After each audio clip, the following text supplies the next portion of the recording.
All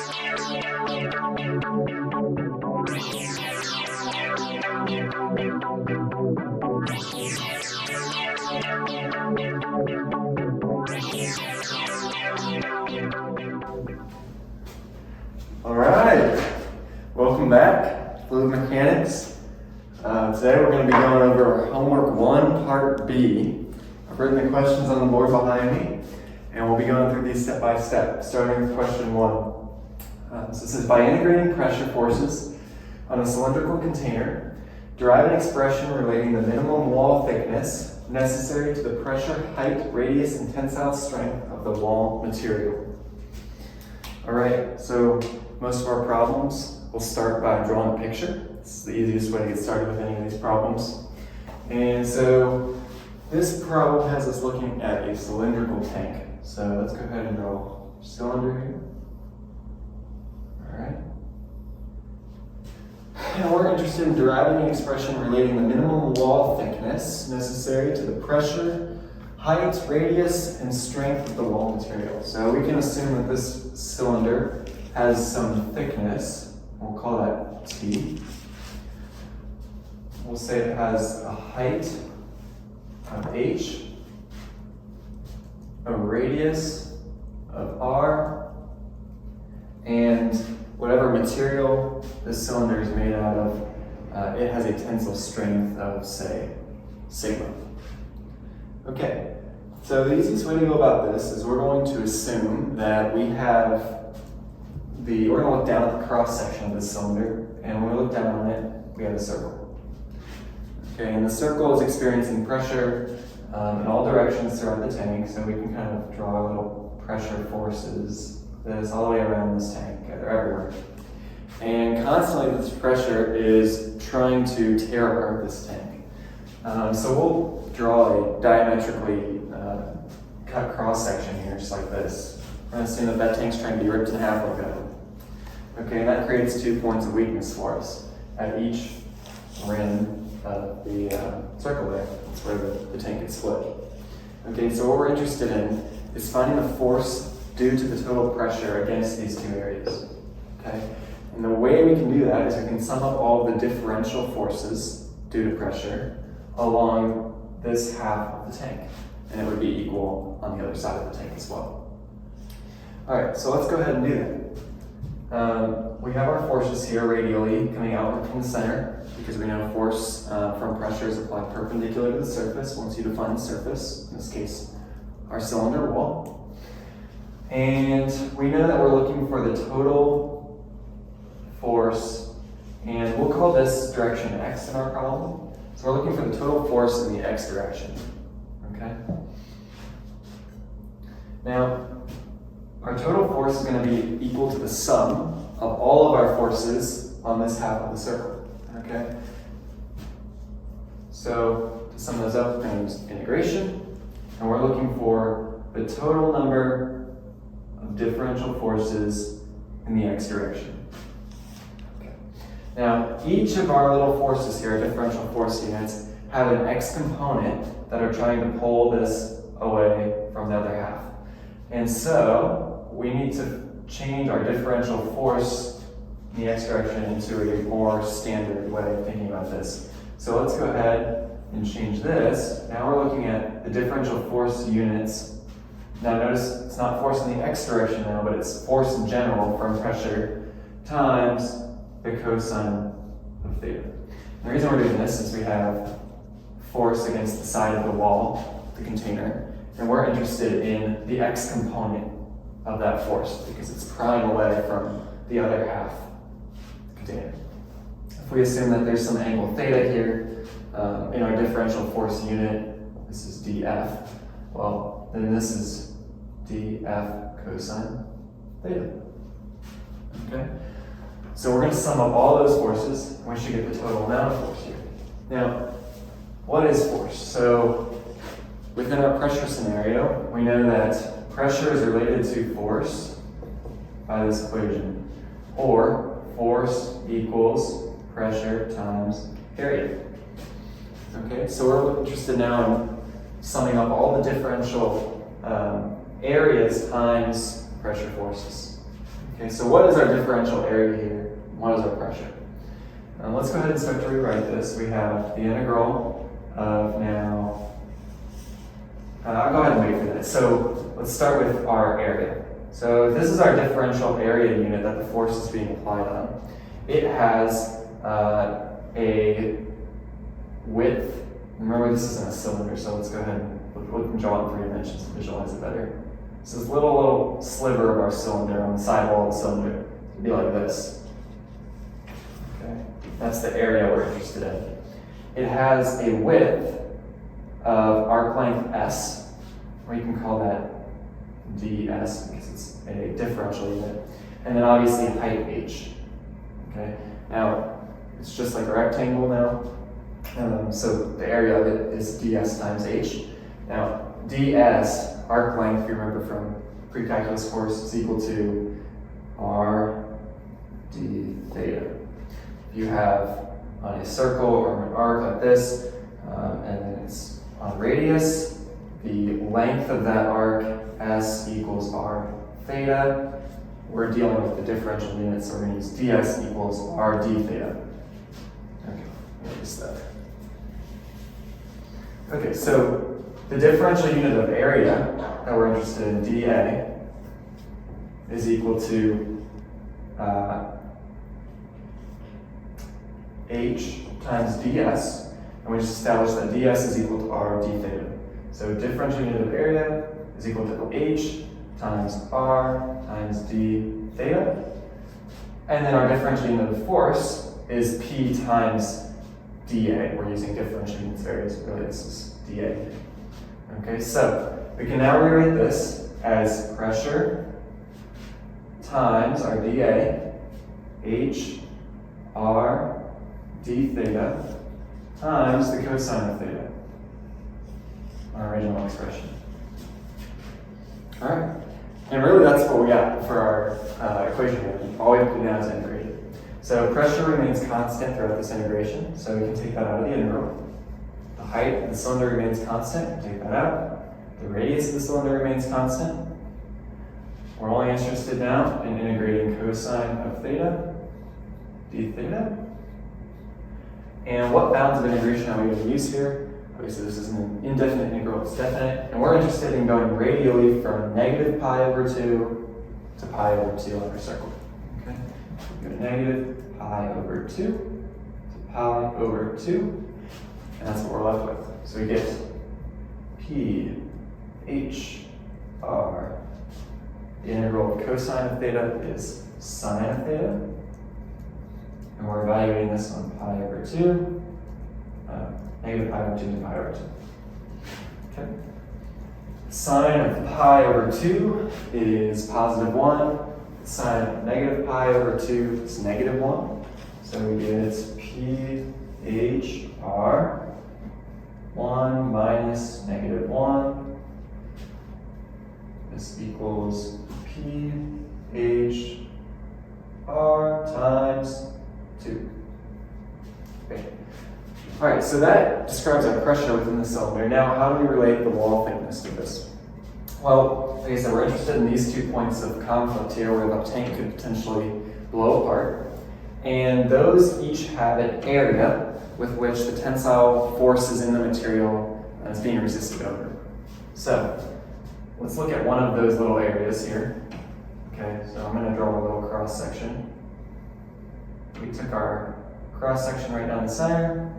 We might get a tank looks like this.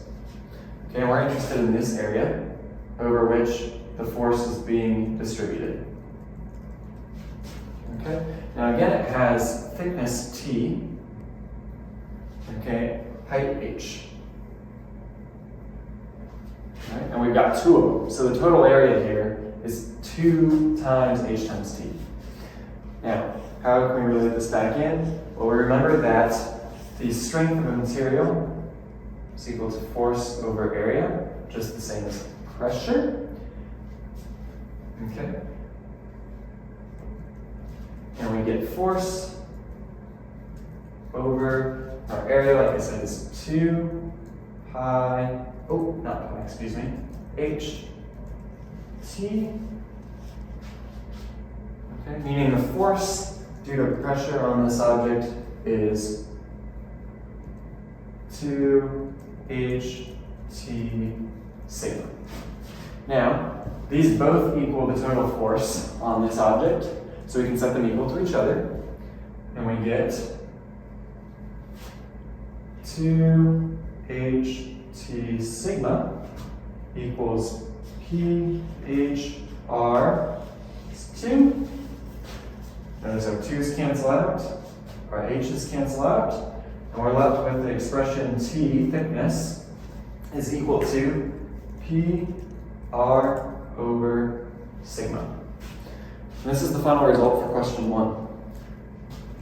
We've found an expression relating the minimum wall thickness necessary to the pressure, height, radius, and tensile strength of the wall material. T equals PR over sigma.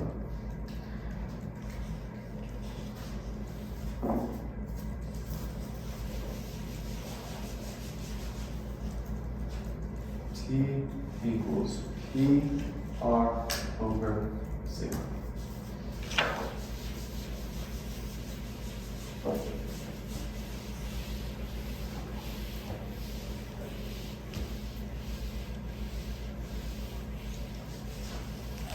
All right. Let's move on to question 2. A little bit harder for this one. Repeat question 1, but for a spherical tank, relating the same variables. Okay. So this one's going to be a little bit harder because we're working with a few more dimensions, you'll see, but it's always easy to start by drawing a picture. So we'll draw our sphere. All right. And again, we're worried about this sphere exploding diametrically in half. Okay, so we're going to pretend that this is the cross section of the sphere. There's the thickness of the wall of the sphere. And we're kind of looking into it. If I try to draw in 3 dimensions, it might look something like that. Okay, where this is the area we're concerned with ripping. Okay. Now, it's going to be really important for this problem is drawing coordinate axes and getting our variables right. So we're going to start again with thinking about all of the forces on one half of the sphere that are caused by a certain pressure. Okay. So again, like I said, most circles, we're going to start in the center and integrate, all of these forces radially about the center of the sphere. So let's create a coordinate axis system. We can imagine through this sphere. All right. And we'll establish the coordinate axis as such with x, y, z dimensions.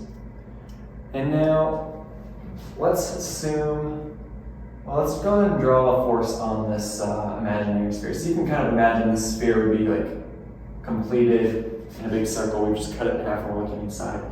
But we're interested in adding up all the areas that might be on the outside of the sphere. Okay, there's one there, there's one here, it's everywhere. I'm going to go ahead and draw just the coordinate axes so that I can better visualize the situation. That way I'm sure the sphere isn't in the way. So let's go ahead and redraw these coordinate axes like this. With our x, our y, and our z axes. You can imagine the sphere centered on its origin. And let's say we have a force, F, on the outside of the sphere here. Okay, just kind of imagine that little particle on the outside of the sphere have that pressure on. And we're interested in adding all of these up across the XZ plane, really, on that edge of the sphere. Okay, so I'm going to go ahead and draw our larger differential unit area since we're going to need that anyways. So our differential unit of area here, I'm going to draw, and it might look something like this on the outside of the sphere. It's kind of that curved square shape. All right. And we're going to add the pressures, the forces due to the pressure across all of these. So again, we start with and in this drawing it's actually going to be pressure in the y direction because that's opposing the xz plane. So So again, we're looking for all the forces in the y direction. Okay? And we have to break this one down similar to last time with trigonometry, but we're going to have to do something a little extra. We can assume now, I'm going to draw this into the plane a little bit. This is kind of what the projected shape of that arrow might look like. And we'll give this force, for example, angle phi away from the z-axis, and the projection of that force is angle theta away from the x-axis. Okay, you can kind of picture that there.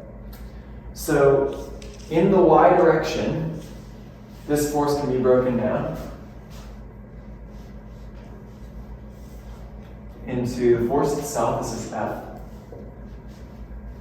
times the sine of phi times the sine of theta. And obviously these are the differential forces, excuse me.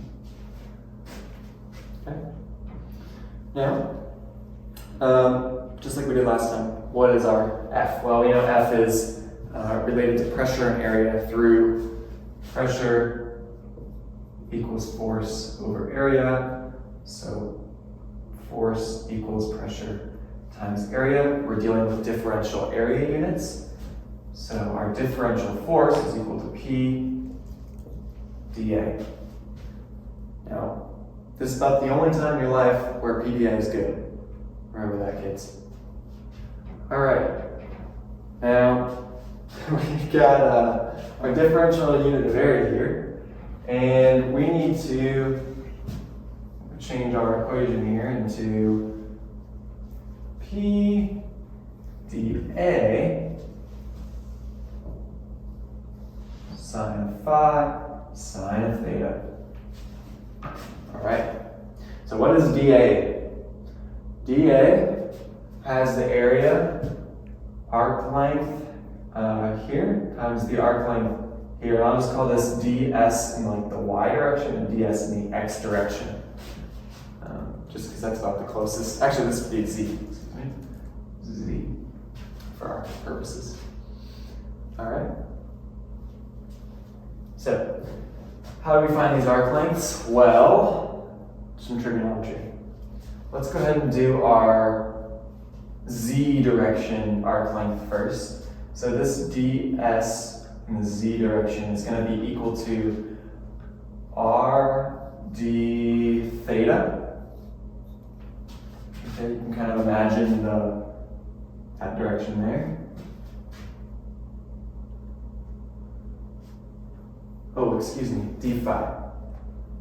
Don't mix up our units, yeah? Okay, and then our x direction one is going to be equal to r. Now, we have to kind of use our projection here. So this projection is equal to r times the sine of phi.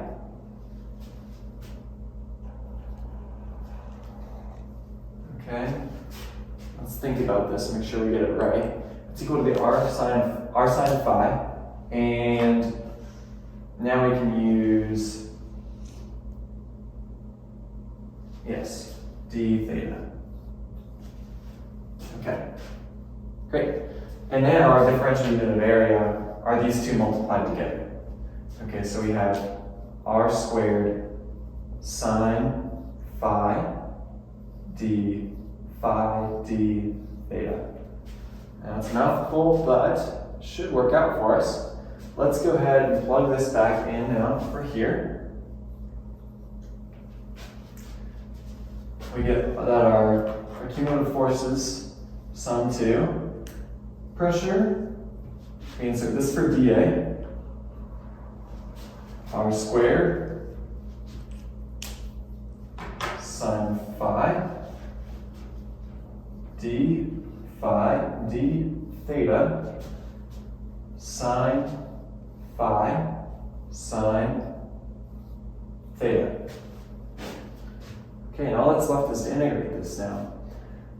So you're going to see we're going to run into the problem real quick. We have two different kind of integrals lying within the one here. So we're going to break this out, simplify it all. We have the integral of p r squared, sine phi and sine phi come together to make sine squared of phi. And then we have d phi. And then we're multiplying this by another integral of sine of theta, d theta. And that should cover all of our terms we have right now there. Okay, so I've just rearranged these. I've combined our sine phi's together, sine squared of phi. And now we have two integrals that we can multiply together. Let's approach this integral first. We're going to call this integral A. We'll call this one integral B, just for sake of clarity. So integral A. Well, when we integrate this, pressure is constant and radius is constant, so we can immediately bring those out of the equation.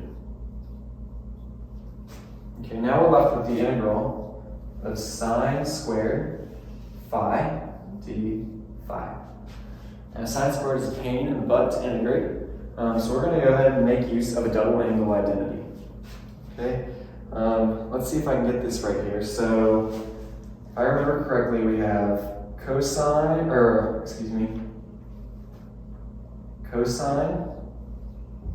of 2 phi equals 1 minus 2 sine squared of phi. And this is a double angle identity that we're going to utilize here. So if we rearrange this, we get sine squared of phi equals 1 minus cosine of 2 phi over 2. So I've just rearranged this double angle identity to isolate sine squared. I've added this to the other side, subtracted cosine of 2 phi, and then divided by that coefficient of 2. And we have this expression. This expression, surprisingly, is easier to integrate than sine squared. So we can rewrite our integral here as p r squared times the integral of 1 over 2 minus cosine 2 phi over 2. Now I just went ahead and broken this up into two expressions there. And that's also going to make it easier for us to integrate. Okay. Now, I broke this up so that we can separate this into yet two more integrals. First one is pr squared integral 1/2 d phi minus integral cosine 2 phi over 2 d phi. Okay, pretty easy actually. Okay, so this first integral is going to come out to be simply just phi over 2. So we get pr squared times the quantity. This first one comes out to phi over 2. Oh, not theta. Phi over 2. And what are our limits of integration here? I haven't written them yet. Well, we're going from,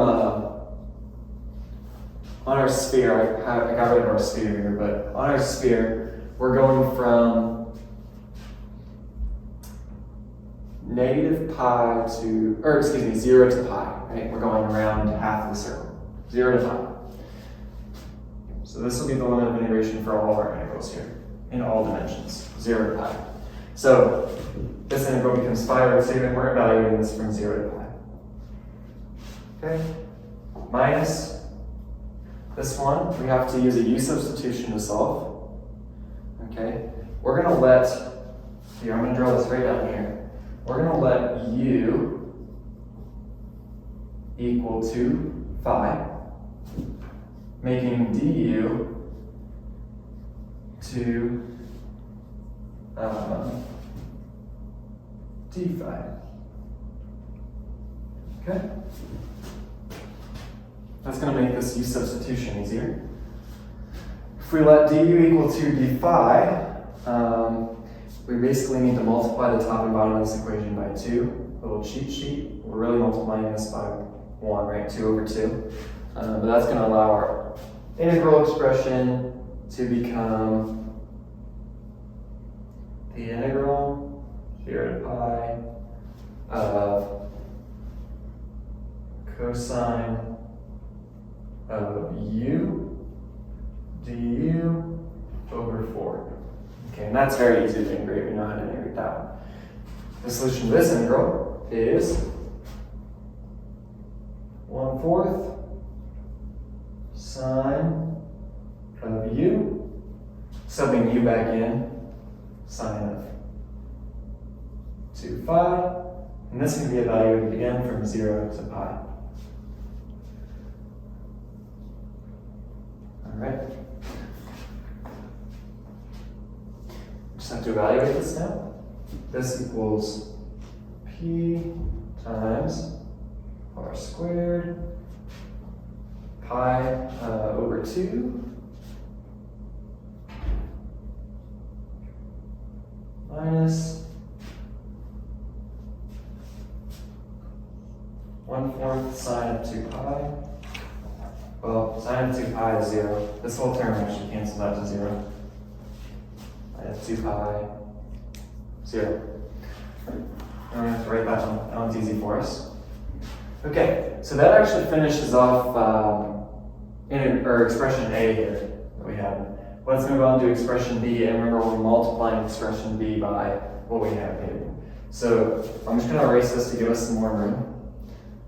Actually, yeah, let's go ahead and erase this. Give us some more room.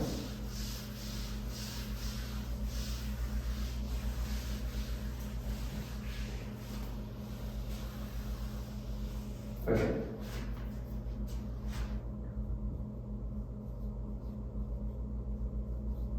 So expression A yielded us PR squared pi over 2, and we're ready to multiply this by whatever expression B is. So let's go ahead and write expression B now. We just have to integrate sine of theta now, d theta. Now we're using a different variable here, but we're still going to evaluate from 0 to pi. We're going halfway around the circle again. Okay, so 0 to pi. Integral of sine is negative cosine. We're evaluating this from 0 to pi. Okay. Let's see, the negative cosine of pi. So cosine of pi is going to be -1, so negative 1 is 1. Minus cosine of 0 is +1, but negative cosine of 0 is -1. So minus -1. And this equals 2. So we can multiply our entire expression here by 2. And what do you know? Our 2's cancel out. So we're left with PR squared pi as our final expression there for the sum of the forces by integration. Now, again, finishing out this problem, how do we relate this to the wall thickness of the sphere? Well, remember, we cut the sphere diametrically in half, and the sphere has thickness material T. Okay, and we're going to approximate the area of this cut shape as such. 2 pi r, that's the circumference, times the thickness. Obviously this is an approximation, but it's very, very close. 2 pi RT. So that is our area around which this force that we just calculated is going to be applied around. Okay? And remember, pressure equals force over area. Force equals pressure times area. Okay? So we can go ahead and put this over here. We get, oh, and remember we're using sigma as our pressure unit, so really it's sigma equals force over area. So this is our strength of material here. And we get force equals sigma times area, which is, this is area. Okay, so now we can go ahead and plug this over here. Again, we can do this because both of these expressions equal the total force on on this shape here. So we get sigma times 2 pi RT equals pi r squared h. All right, very simply put, our pi's cancel out. This r cancels out, this r is no longer squared. And that's what we're left with. So we get sigma times 2 times t equals PR. And we're looking for the expression in terms of thickness here. So thickness equals PR over 2 sigma. Forgot one there. PR over 2 sigma. Now, this is a pretty cool result because we look at our last result that we obtained from a cylindrical tank, and we get thickness equals PR over sigma. Meaning the thickness of a spherical tank has to be, it only has to be half as thick to withstand the same amount of pressure with the same radius with the same material properties. Okay? So this expression we got T equals PR over 2 sigma. Go ahead and erase this.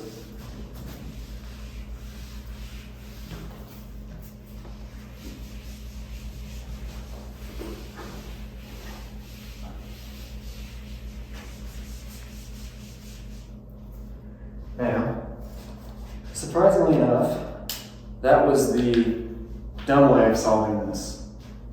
Part 3 asked us to explain how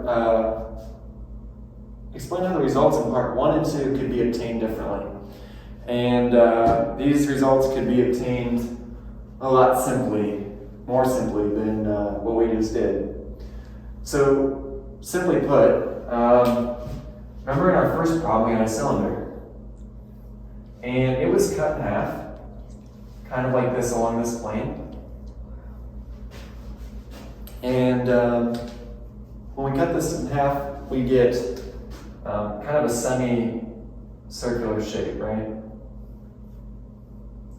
Now, we said, and this is what we summed up, all the forces due to the pressure along this side of the tank. Okay, well, brilliant guy once came up with this thing that says every force has an equal and opposite reaction. All of these forces have equal and opposite reactions against the central plane of the diametrically cut tank. Well, the diametrically cut tank's cross-section is a rectangle. It's not this semicircular shape that we have to integrate radially to explain. So if we look at this tank cut in half, we kind of see something like this from the side, from that cross-sectional view. Okay? Where this is the radius of the tank, this is the height of that tank. Okay? Well, the area, well, first of all, remember force equals pressure times area. That's what we're going to try and solve for. Force equals pressure. What's the area of this diametrically opposed cross-section?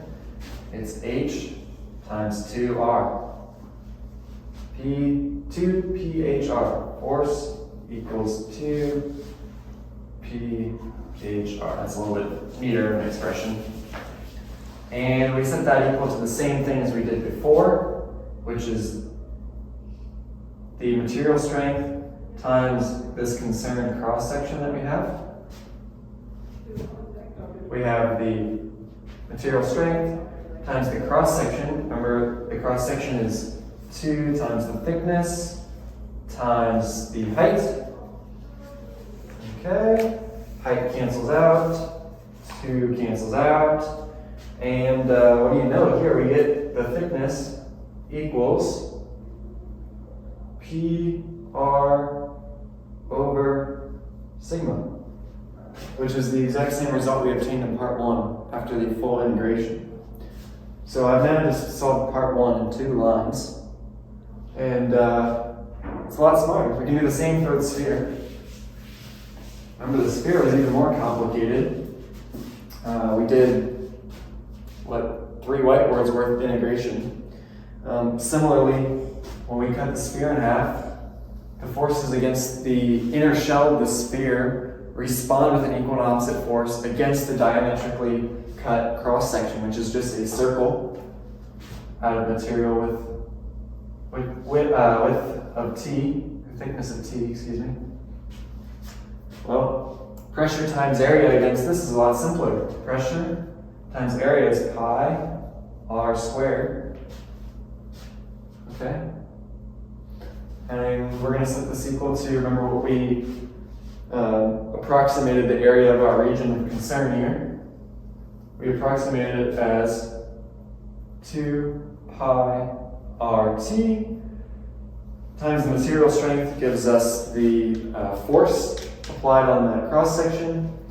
We can go ahead and cancel out our pi's, one of our r's, and look at that, we are left with T equals P R over 2 sigma, which is the exact same result we obtained in part 2. And I just found this in 2 lines. So you can think about these problems a lot more simply, and a little common sense gets us a lot farther, faster. So we've completed part 3 now, we've completed part 1 and 2. Thank you for joining me for homework 1, part B, and I look forward to teaching you again in homework 1, part C. We'll join you back on the laptop for some coding. All right, we'll see you next time. Thank you.